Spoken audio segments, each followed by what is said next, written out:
We are copiers by nature. I know you don't want to hear that. It might go totally against the fact that you think you are unique and extremely diverse from everyone else. Well, newsflash, you're not. Okay, I'm sorry to bust your bubble. But there is uniqueness about you that does set you apart from the other individual and the other person. Welcome to another session of Strategies for Creatives, and today we are talking about a quote, or at least a thought, from Pablo Picasso. Good artists copy, great artists steal. Let's brainstorm. When I came across this quote that I found from Pablo Picasso, or whoever exactly is the creator or the developer of this concept and this quote, I was initially taken back because I'm an artist myself. I can never think of a time where I was excited about someone stealing, copying, or taking something that I put my hard work into, my energy, my effort, my conceptual thought. So why would I be excited if somebody wants to steal, copy, or literally take from me? This may look attractive, or it might be considered flattery. From the artist's perspective, is it really? So I want to pause right there. Anyone that has thought about this or is an artist themselves, leave me a comment below, because I am curious to hear, how do you view someone copying your work? Do you consider it flattery, or are you just completely annoyed by it? And if so, how do you get over that? So what is Pablo Picasso really talking about from this statement as far as good artists copy, great artists steal? Well, when I look at it, the first thing that I think about is, what are they trying to produce? What are you trying to portray? Why are you even looking for someone else to help or support a design or concept that you have in the first place? Well, this comes from needing inspiration. A lot of people can grab their inspiration from nature. They can grab it from other individuals. They can grab it from other art, which is now getting into what Pablo Picasso is really talking about. A good artist will look at whatever they see and try to duplicate it identically, meaning they're good at portraying the information in another media, in another form, in another fashion. A great artist will take that same concept, that same thought, that same inspiration, and they will put a spin on it. They will add something new to it, and it now becomes theirs because they put themselves into the art rather than completely copying and making a duplication of it. You can look at a famous painting like a Da Vinci or a Pablo Picasso, and then you take that, and now how do you interpret that information to someone else? By putting your spin, your creativity, your thought behind it. This is the same thing when it comes to artists that create music, musicians or vocalists, and people sample their work. They might be taking a piece of it, but then they add something to it and create something out of it. When you get to that point, you can't just steal it. You can't just copy it, especially if you want to make something from it. Now, if you're just creating on your own and you just desire to have that information for yourself, that is totally different. But when you desire to sell it, share it, and make some type of profit off of it, you need to now go through the proper legalities to actually make that happen, which is now copyrights, trademarks, and getting sign off from the originator or the owner of that product. So it brings me to a point that I want to make before we move on. It's all about how you implement the thing that you desire to create. This is going to have inspiration. And here's the thing. We are copiers by nature. I know you don't want to hear that. It might go totally against the fact that you think you are unique and extremely diverse from everyone else. Well, newsflash, you're not. Okay, I'm sorry to bust your bubble.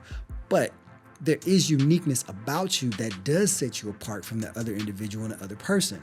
But this comes from experience, this comes from thought, this comes from creativity, this comes from expression. It comes from so many different avenues where you do not identically look like someone else, but you can copy them because now you might be confused about your own personal identity. I'll get into that later on in this podcast. But one thing that I want you to recognize is how you produce and how you go about copying or borrowing information in order to make it your own is a unique process. It's all about implementation of what you desire to put into that work to make it your own.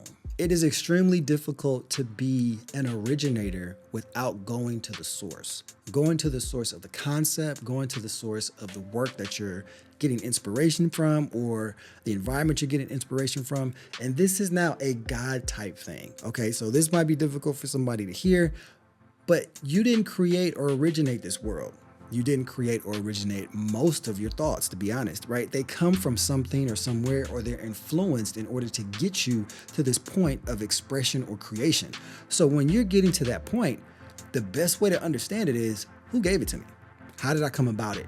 Understanding that process, understanding that flow, you're now able to create more rather than that one-time thing, and you're always needing inspiration. There was a point in my life as an artist where I was desperately looking for inspiration. I was desperately looking for what is the thing that I need to go off of. I would look at other artists, I would look at other tattoos, I would look at all different types of things, cars, you name it. I was looking at everything because I was trying to figure out what is going to give me the edge to get my own thought concept out without copying completely somebody else's thought. And it was difficult. That's difficult in itself because now you're looking at everything as totality.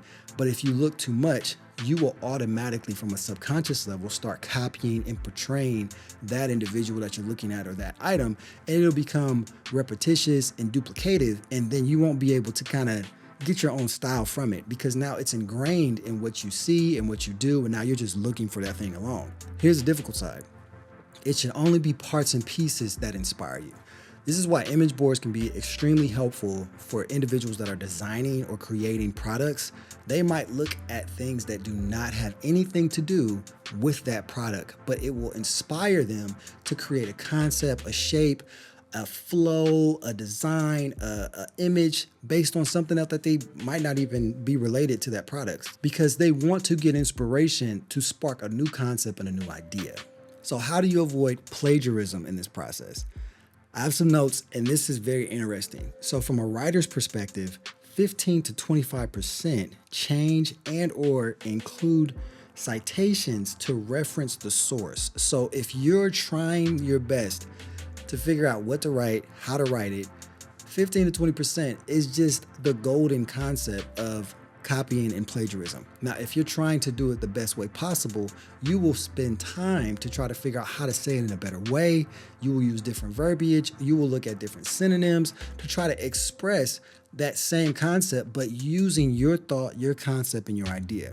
The other one is for visual artists and for vocal artists. Show a significant change to the original work. If there's a copyright or a patent associated, you need the consent of the originator or the owner. I mentioned that before, but it goes a little bit deeper because now this is legalities. You got to figure out, one, who owns it, who is the originator of it, and now you have to reach out to them to get the consent to get that thing signed, get it passed, and be able to use that product. When you still, as a creative, to Picasso's point, you should add to it and make it your own to avoid plagiarism. Rule of thumb, 50 to 75% is extremely safe if you need a foundational item to give you inspiration.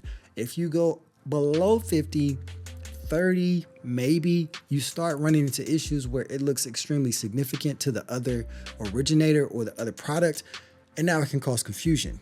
Art should not be confusing to the individual you're selling to.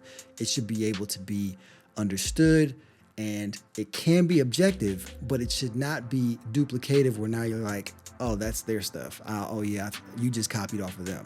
That's probably one of the worst things you can hear from an artist, is that you copied from someone else, because everyone desires to be an originator. How do you do that?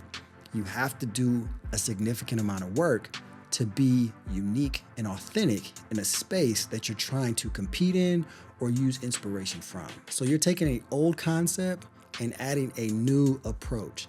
And one of the best ways to do that is discovery. You have to understand who you are, what you're capable of, and how you can utilize that information and that thing in order to make it work in your benefit to craft and create something brand new. Here's 4 things that I want to mention. You have to understand yourself. So that means who you are, what you're good at, what your capabilities are. The second thing is confidence. That is built literally from experience. So you have to experience something in order to build your confidence, because you don't know what your confidence at until you start doing stuff. Connectivity. So now that gives you the environment to actually do something with, And that means exposure. So you have to get out there and do something, and people have to see you and be able to relate to you in the environment that you're actually trying to portray to them. So if you're trying to create something and you're in a silo in a box and no one knows who you are, it's very difficult sometimes to communicate that because they don't know that's what you do. So you got to get out there. And then the last thing is personality type. I mentioned this in the last podcast, 16personalities.com. This is going to be a critical piece for you to understand who you are from a personality perspective. Now, granted, you might have some traits that look identical to what they give you and some traits that are not. But if you're honest, you will get a lot of information to at least give you the ground level of discovery when it comes to your personality. And here's the part that most people don't like to hear. Discovering who you are takes time. This is not going to be an overnight thing. It's more than likely going to take a couple of years, okay, to really understand who you are, your voice, your personality, and how you like to interact. And then on top of that, it's going to evolve. So it's not going to be one time that you just be like, oh, this is who I am. Another experience is going to come up. You're going to run into different individuals. You're going to be placed in different environments, and it's going to add to your initial ground level and your foundation of who you are as an individual. But that's okay. It should constantly evolve. It should be added to, because now you won't be a stagnant individual, but you'll be evolutionary, and it'll show your uniqueness over time, and you'll be able to see where you started and where you're going. And when you do this, one of the main things that comes out of it is we all desire to shine. We all desire to be unique. But in order to do that, you're going to have to build some character. And this is the hardest part about it, because character will shadow and show other individuals exactly who you are. It can overshadow some things, but more than likely, it's going to show the other person that you're conveying information to who you really are and how you desire to do things. And this is why when you copy, it's easy to overshadow character, right? Because you're just duplicating what they're doing. But when you are stealing and you're adding to it to create it as your own, you now have to add something that people are going to see about you. There's a level of transparency when you're a creative individual and trying to show other individuals what you're doing. Having a new approach means you need to be yourself, and that means your authentic self. So I have a few things that I want to tell you guys about being authentic. And this is just a few bullet points. If you can, write them down, pause the video, however you need to do it. And I'll also put them in the comments below. So here are a few things to figure out how to become your authentic self. Experience, thought, character, learning style, communication, connectivity, environment, desires, and your approach to doing something. If you can look at just those initially, that will give you a ton of information about yourself and being a unique, authentic individual, rather than just being a copycat and duplicative of something that already exists. So the main thing you can take away from this is the more that you find your authentic self, the less you will be a copycat and the more you will be an originator. Hope you enjoyed this podcast. Like, subscribe, leave a comment. Again, I want to hear what you guys think and help me understand what's the next thing I should give you guys and share with you regarding strategies for creatives. And one more thing, how is your discovery journey going? And are you currently copying or are you currently stealing?